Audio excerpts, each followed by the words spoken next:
ಬ್ರಿಟಿಷ್ನವರಿದ್ದಾಗ ಬಾವುಟ ಹಾರಿಸೋಕೆ ಪ್ರಾಣ ಕೊಡಕ್ಕೂ ಸಿದ್ಧವಾಗಿದ್ದ ಜನ ಸ್ವಾತಂತ್ರ್ಯ ಬಂದ್ಮೇಲೆ ಪ್ರಾಣಕ್ಕೆ ಹೆದರಿ ಬಾವುಟ ಹಾರ್ಸಕ್ ಯಾರು ಬರ್ತಿಲ್ವಲ್ಲ. ಎಂತ ಮಕ್ಕಳನ್ನ ಹೆತ್ತಿದೆ ತಾಯಿ. Hats off you Bharat Mata, hats off you.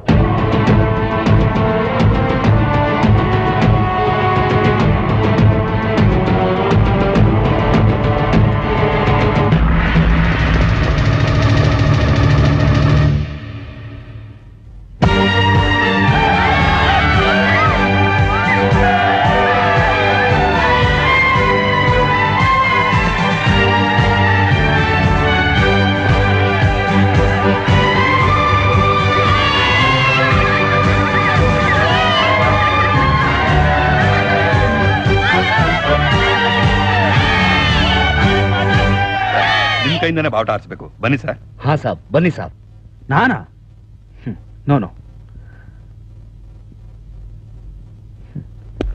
ಈ ದೇಶದ ಭವಿಷ್ಯ ಇರೋದು ಈ ಮಕ್ಕಳ ಕೈಯಲ್ಲಿ. ಅವ್ರ ಕೈಯಲ್ಲಿ ಮಾಡಿಸಿ.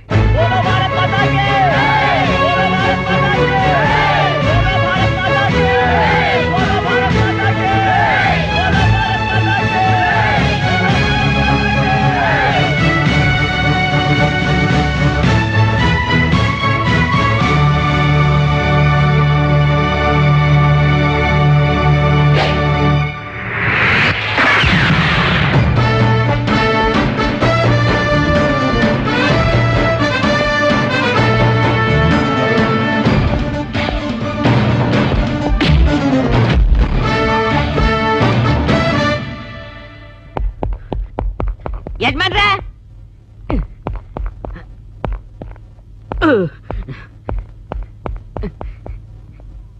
ಯಜಮಾನ್ರೆ, ಯಜಮಾನ್ರೆ, ಡೋಂಟ್ ಡಿಸ್ಟರ್ಬ್. ನಾನ್ ತಿಲೋತ್ತಮನ್ ಜೊತೆ ಇದ್ದೀನಿ. ಎಮ್ಮೆಗೆ ಇಯೋ ಸಂಕಟ ಆದ್ರೆ ಕೋಣಕ್ಕೆ ಇನ್ನೇನೋ ಕಾಯ್ತ ಅಂತೆ. ಯಜಮಾನ್ರೆ ಈಚೆಗೆ. ದಾಸೋ, ವಾರದಲ್ಲಿ ಸಿಗೋದು ನನಗೆ 3 ದಿವಸ, ಅದ್ರಲ್ಲೂ ಇವತ್ತು ಕೊನೆ ದಿವಸ. ಡಿಸ್ಟರ್ಬ್ ಮಾಡ್ದೆ ನಿನ್ ಕೈ ಕಾಲು ಮುರಿದಾಕ್ಬಿಡ್ತೀನಿ. ಈಗ ನಾನು ಹೇಳೋ ವಿಷಯ ಕೇಳಿದ್ರೆ ಇನ್ನೂ 3 ದಿವಸ ಟೈಮ್ ಕೊಟ್ರು ಬೇಡ ಅಂತೀರಾ, ಗೊತ್ತಾಯ್ತಾ? ಅಯ್ಯೋ ನೀನ್ ನಾಳೆ ಏನಾಯ್ತಾ ಅಂತದ್ದು? ನಿಮ್ಮ ಇಬ್ರಾಹಿಂ ಭಯ್ಯ ಒಬ್ಬ ಟೆರರಿಸ್ಟ್ ನ ಕಳ್ಸಿದ್ನಲ್ಲ, ಅವನು ಪೊಲೀಸ್ ಸ್ಟೇಷನ್ ಅಲ್ಲಿ ಟಿಫನ್ ಮುಕ್ತಾ ಇದ್ದಾನೆ. ಇದನ್ನ ನೋಡಕ್ ಬಂದು ಅಲ್ಲಿ. ಯಾಕೋ, ಏನಾಯ್ತು? ಯಜಮಾನ್ರ ಹತ್ರ ವಿಶ್ವಾಸನ್ನ ಪೊಲೀಸ್ನವ್ರು ಹಿಡ್ಕೊಂಡ್ಬಿಟ್ರು ಅಂತಂದೆ, ಅದಕ್ಕೆ ಅವರು ಕಚ್ಬಿಟ್ರು. ನಿನಗೆ ಎಷ್ಟು ಸಲ ಹೇಳಿದೀನಿ, ಒಳ್ಳೇದಾಗ್ಲಿ ಕೆಟ್ಟದಾಗ್ಲಿ ಅವನಿಗೆ ಹೇಳಬೇಡ, ತುಂಬಾ ಟೆನ್ಷನ್ ಆಗ್ತಾನೆ ಅಂತ. ಟೆನ್ಷನ್ ಮನೆ ಹಾಳಾಗೋಯ್ತು. ಅವನೇನಾದ್ರು ಬಾಯ್ ಬಿಟ್ಬಿಟ್ರೆ ನಾವೆಲ್ಲ ಸೇರಿ ಕಮ್ಮಿ ಇಡಿಸ್ಬೇಕಾಯ್ತದೆ. ಮೊದ್ಲು ಫೋನ್ ಮಾಡು. ವಿಷಯನ ನಿಮ್ಮ ಹತ್ರ ಹೇಳಿದ್ರೆ ಕಚ್ಚುತ್ತೀರಾ, ಇವ್ರ ಹತ್ರ ಹೇಳಕ್ ಬಂದ್ರೆ ಹೊಡಿತಾರೆ. ನೀನು ಹೊಡೆದ್ಬಿಡು, ಇನ್ಯಾಕ್ ಬ್ಯಾಲೆನ್ಸ್. ಇಬ್ರಾಹಿಂ ಬಾಯ್, ನಿಮ್ಮವನ್ನ ಪೊಲೀಸ್ನವರು ಹಿಡಿದು ಹಾಕಿದ್ದಾರೆ. ನಮ್ ಪ್ಲಾನ್ ಎಲ್ಲ ಉಲ್ಟಾ ಆಯ್ತು. ಇನ್ನು ಸಿಎಂ ಅನ್ನ ಕೆಳಗಿಳಿಸೋದು ತುಂಬಾ ಕಷ್ಟ. ಏನು ಆಗಲ್ಲ. ಅವನೇನಾದ್ರೂ ನಮ್ಮ ಹೆಸರು ಹೇಳಿದ್ರೆ ಪ್ರಿಸನ್ ಮಿನಿಸ್ಟರ್ ಆಗಿರೋ ನಾನೇ ಪ್ರಿಸನ್ ಒಳಗೆ ಇರಬೇಕಾಗತ್ತೆ. ಅವನು ಇಬ್ರಾಹಿಂ ಆದ್ಮಿ, ನಾಮ್ ವಿಶ್ವಾಸ್. ನಾನ್ ನಾಯಿಗೆ ಬದಲು ಅವನ್ನ ಸಾಕಿ. ಇಲ್ಲಿ ಪೊಲೀಸ್ನವರು ಹುಲಿ ಬದಲಿಗೆ ಅಶೋಕ್ ಕುಮಾರ್ ಬಿಟ್ಟಿದ್ದಾರೆ, ಗೊತ್ತಾ? ನಾನ್ ತಲೆ ಓಡಿಸಿ ಕೆಲಸ ಮಾಡೋದು. ಅವನು ತಲೆ ಓಡಿಸೋಷ್ಟ್ರಲ್ಲಿ ನಿಮ್ಮಿಬ್ಬರು ತಲೆ ಉರುಳೋಗ್ಬಿಟ್ಟಿರುತ್ತೆ ಅಷ್ಟೇ. ಸ್ವಲ್ಪ ಅದುಮ್ಕೊಂಡು ನಿಂತ್ಕೊಳಕ್ಕೆ ಏನ್ ತಗಂತೀರಾ?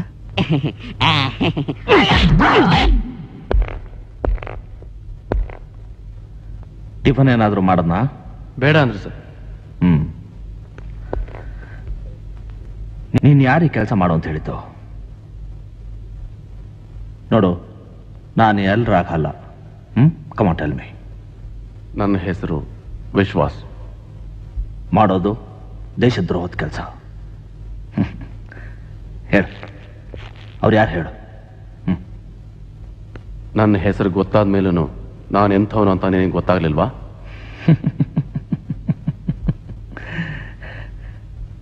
ನಾನು ಹೊಡೆದ್ರೆ ನಿನ್ನ ಮೈಯಲ್ಲಿನ ರಕ್ತದ ಜೊತೆ ನಿನ್ನ ಬಾಯಲ್ಲಿನ ಸತ್ಯನೂ ಹೊರಗೆ ಬರುತ್ತೆ. ಆದ್ರೆ ನಾನು ಹೊಡೆಯಲ್ಲ.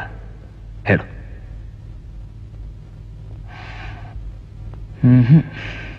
ಓಕೆ.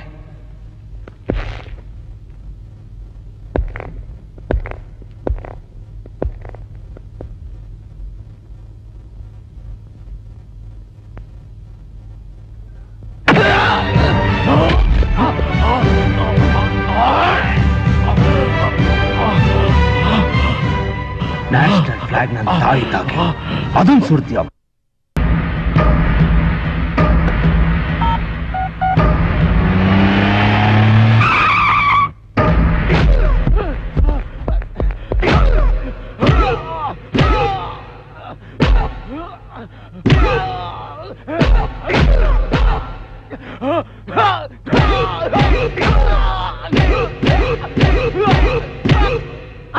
ಬಿಡ್ರೋ ನನ್ನ, ಬಿಡ್ರೋ ಬಿಡ್ರೋ.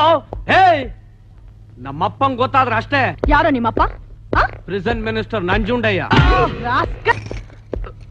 ನಡಿಯೋ. ನೋಡು, ನನ್ ಮಾತ್ ಕೇಳು. ನಿನ್ನ ACP ಇಂದ ಕಮಿಷನರ್ ಮಾಡ್ತೀನಿ. ಎಷ್ಟು ದುಡ್ಡು ಬೇಕಾದ್ರೆ ಕೇಳು, ಏನ್ ಬೇಕಾದ್ರೆ ಹೇಳು, ನಾನು ಮಾಡ್ತೀನಿ. ನನ್ನನ್ನು ಬಿಟ್ಬಿಡು. ನೋಡು, ನನ್ನನ್ನು ಬಿಟ್ಬಿಡು ನೀನು, ಪ್ಲೀಸ್. ಒಳ್ಳೆ ಮಾತಲ್ಲಿ ಹೇಳ್ತಾ ಇದ್ದೀನಿ, ನನ್ ಮಾತು ಕೇಳು. ನಮ್ ತಂದೆಗೆ ಗೊತ್ತಾದ್ರೆ ನೀನ್ ಕೆಲ್ಸಕ್ಕೆ ತೊಂದರೆ ಆಗುತ್ತೆ ಹೇಳ್ತಾ ಇದ್ದೀನಿ, ಕೇಳು. ಕರಿಯೋ ನಿನ್ ಡ್ಯಾಡಿನ. Daddy, daddy, daddy, daddy. ಹೇಗಾಯ್ತು? ಏನಾಯ್ತು? ಸರ್, ಕಾಲೇಜ್ನಲ್ಲಿ ಕುಡಿದು ಒಬ್ಬ ಹುಡುಗಿನ ರೇಪ್ ಮಾಡಿದ್ದಕ್ಕೆ ನಿಮ್ ಮಗನ ಅರೆಸ್ಟ್ ಮಾಡಿ ಕರ್ಕೊಂಡ್ ಬಂದಿದ್ದೀನಿ. ನಾನ್ ಬೇಕಂತ ಮಾಡಿಲ್ಲ dad. That girl wants it like that. ಅವ್ನ್ ಚಿಕ್ಕ ವಯಸ್ಸಿಗೆ ತಾಯಿನ ಕೇಳ್ಕೊಂಡ್ಬಿಟ್ಟ. ಅವ್ನ್ ಸಾಕಕ್ಕೋಸ್ಕರ ನಾವು ಬಾಟ್ಲಿನ ಹಾಲು ಕೊಡಕ್ ಶುರು ಮಾಡಿದ್ವಿ. ಅವ್ನ್ ಬೆಳೀತಾ ಬೆಳೀತಾ ಹಾಲು ಬಿಟ್ಬಿಟ್ಟ, ಹಾಲು ಕಾಲು ಇಟ್ಕೊಂಡ್ಬಿಟ್ಟ. ನೋಡು, ತಪ್ಪು ಅವಂದಲ್ಲ, ಬಾಟ್ಲಿದು. ಏನೋ ತಾಯಿಲಿ ತಬ್ಲಿ ತಪ್ಪ ಮಾಡ್ಬಿಟ್ಟು ಅಂತ ತಿಳ್ಕೊಂಡ್ಬಿಟ್ಟು ಒಂದ್ ಪಿಟಿ ಕೇಸ್ ಆಗ್ಬಿಟ್ಬಿಡು. ಪಿಟಿ ಕೇಸ? ನಾನೇನಾದ್ರೂ ಜಡ್ಜ್ ಆಗಿದ್ರೆ IPCನು ರಿಫರ್ ಮಾಡದೆ ಹೆಂಗಸರ ಕೈಯಲ್ಲಿ ನಡು ರಸ್ತೆಯಲ್ಲಿ ಕಲ್ಲಲ್ಲಿ ಹೊಡೆಸಿ ಸಾಯಿಸ್ತಾ ಇದೆ. ಬಟ್ ಅದಕ್ಕೆ ಕೋರ್ಟ್ ಇದೆ. ಮಿಸ್ಟರ್ ನಂಜುಂಡಯ್ಯ, ನಿಮ್ ಪವರ್ಸ್ನೆಲ್ಲ ಯೂಸ್ ಮಾಡಿದ್ರು ನಾನ್ ನಿಮ್ ಮಗನ ಬಿಡೋದಿಲ್ಲ. ಸುಮ್ನೆ ಫೋನ್ಸು ಟೈಮ್ ವೇಸ್ಟ್ ಮಾಡ್ಬೇಡಿ ಅಂತ ಹೇಳೋಕ್ ಬಂದಿದ್ದೀನಿ. That's it.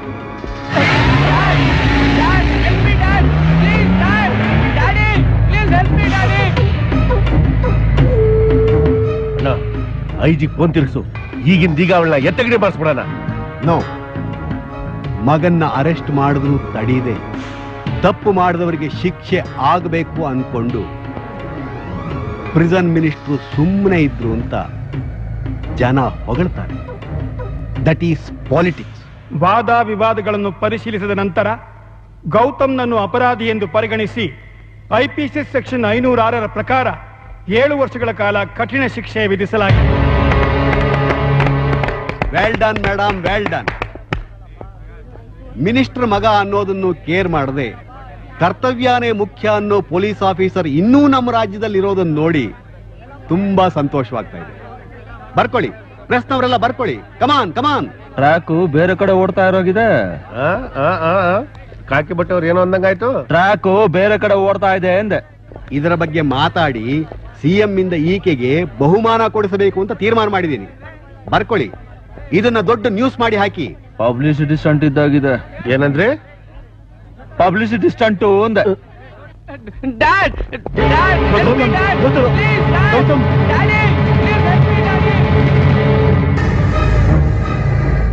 ನನ್ನಿಂದ ನನ್ನ ಮಗನನ್ನ ದೂರ ಮಾಡಿದೆಯಲ್ಲ, ಐ ಡೋಂಟ್ ಫರ್ಗೆಟ್ ಇಟ್. ಅಂದ್ರೆ ಏನು ಮಾಡೋದು? ತಂದೆಯಾಗಿ 7 ವರ್ಷ ಮಗನಿಂದ ದೂರ ಇರಬೇಕಲ್ಲ ಅಂತ. ಸಂಕಟ ಪಡಬೇಡಿ ಸರ್. ಒಬ್ಬ ಡಾಕ್ಟರ್ ಹಾಸ್ಪಿಟಲ್ ಕಟ್ಸಿ 4 ಜನಕ್ಕೆ ಔಷಧಿ ಕೊಟ್ಟು ತನ್ನ ಜೀವನ ಸಾರ್ಥಕ ಆಯ್ತು ಅನ್ಕೋತಾನೆ. ಹಾಗೆ ನಿಮ್ ಮಗನ ಜೈಲಿಗೆ ಕಳ್ಸಿ ಪ್ರಿಸನ್ ಮಿನಿಸ್ಟರ್ ಆಗಿದ್ದಕ್ಕೆ ಸಾರ್ಥಕ ಆಯ್ತು ಅನ್ಕೊಳ್ಳಿ.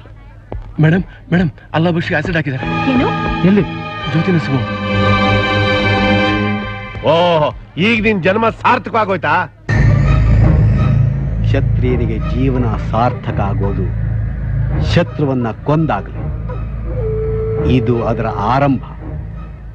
This is political style.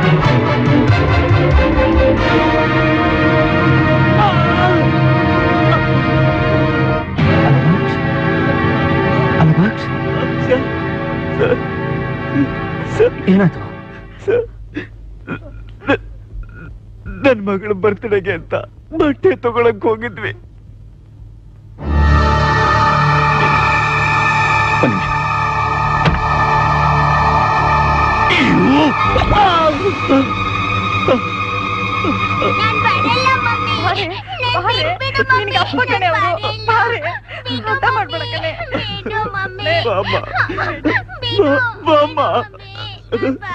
ನಾನಿಮ್ಮಪ್ಪ ಬಾಮ್ಮ ಬಾಮ್ಮ. ಅಪ್ಪನ ಹತ್ರ ಬಾ. ಬೇಟಿ ಬಾಮ್ಮ, ನಾನು ನಿಮ್ಮಪ್ಪ. ಬಾಮ್ಮ ಬಾಮ್ಮ. ಅವರು ಹಠ ಮಾಡ್ಬೇಡ ಬೇಟಿ, ಹಠ ಮಾಡ್ಬೇಡ. ಅಲಬಾಕ್ಷ್, ಸಮಾಧಾನ ಮಾಡ್ಕೊ. ಸರ್, ನನ್ನ ಮಾತನ್ನ ನಡೆಸ್ಕೊಡ್ತೀರಾ ಸರ್? ನಾನಿರೋ ನಿನ್ಗೇನೋ ಭಯ, ನಿನ್ಗೇನು ಆಗಲ್ಲ. ಡಿಪಾರ್ಟ್ಮೆಂಟ್ ಕೊಟ್ಟ ಕಾಕಿ ಬಟ್ಟೆನ ಹೆಣ್ಕೊತ್ತು ಬಿಳಿ ಬಟ್ಟೆ ತರ ಹಾಕೊಂಡು ನಾನು ಸಾಯ್ತೀನಿ ಅಂತ ಭಯ ಬೀಳ್ತಿಲ್ಲ ಸರ್. ಆದ್ರೆ ನನ್ನ ಮಗಳು ನನ್ನ ಮುಖ ನೋಡಿದ್ರೆ ಸಾವಿಗಿಂತ ಹೆಚ್ಚಾಗಿ ಭಯ ಬೀಳ್ತಾಳೆ ಸರ್, ಹೆಚ್ಚಾಗಿ ಭಯ ಬೀಳ್ತಾಳೆ ಸರ್. ಅಷ್ಟೇನ ಸರ್? ನನ್ನ ಹೆಂಡತಿನೂ ನನ್ನ ಹತ್ರ ಬರಕ್ಕೆ ಹೆದರ್ಕೋತಾಳೆ ಸರ್, ಹೆದರ್ಕೋತಾಳೆ ಸರ್. ನನಗೆಷ್ಟೇ ಕಷ್ಟ ಇದ್ರು ನನ್ನ ಹೆಂಡತಿ ಮಗಳು ನನ್ನ ಹತ್ರ ಬಂದು ನಗ್ತಾ ಮಾತಾಡಿದ್ರೆ ಸಾಕು, ನೋವನ್ನೆಲ್ಲ ಬರೀತಿದ್ದೆ. ಆದ್ರೆ ಈಗ ನಾನು ಆಗ್ಬಿಟ್ಟೆ ಸರ್. ಸರ್, ಇಂಥ ಪರಿಸ್ಥಿತಿ ಇನ್ಯಾವ ತಂದೆಗೂ ಬರಬಾರ್ದು ಅಂದ್ರೆ ಆಸಿಡ್ ಅದನ್ನ ಹಿಡಿಬೇಕು ಸರ್. ಇದಕ್ಕೆ ನಾನು ಯಾವ ಸಹಾಯ ಬೇಕಾದ್ರೂ ಮಾಡಕ್ ಸಿದ್ಧ. ಹೇಳಿ ಸರ್, ಅವನು ಹಿಡಿಬೇಕು ಸರ್, ಆಸಿಡ್ ರಾಗನ ಹಿಡಿಬೇಕು.